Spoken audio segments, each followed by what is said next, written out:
1 2 3. تعالوا بقى نشوف تحدي البلالين على اصوله. انا استغلت ان انا جايب بلالين لابن اختي وخدت من كل لون بالونه، من كل بالونه لون. خذوا من كل رجل قبيله. المهم ان انا هنجرب دلوقتي ونشوف قدرتي على ان انا اخترق البلالين من غير ما تفرقع.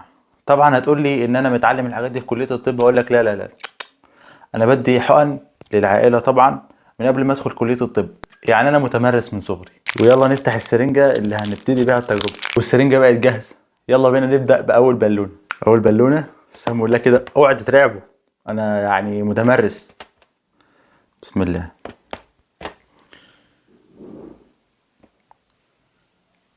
الله. اهو دخلت اهي. الله اكبر عليك. تعالوا ندخل على البالونه الثانيه. بسم الله.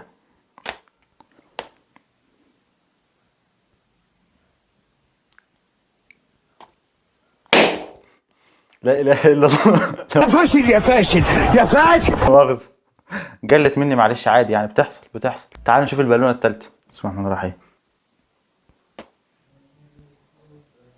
اهي دخلت، عشان تعرفوا انها بس بالونه وجلت مني، مش مشكله، عادي يعني. تعالوا نشوف اللون اللي بعد كده. 1 2 3.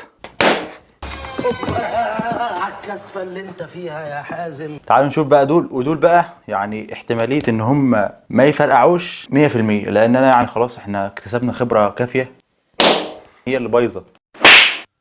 تعال نشوف اللي بعدها بقى، ودي اخر واحده، وان شاء الله يعني ربنا يفرجها في اخر واحده وما تفرقعش. احنا كده فرقعنا 3 وجبنا 2. بسم الله.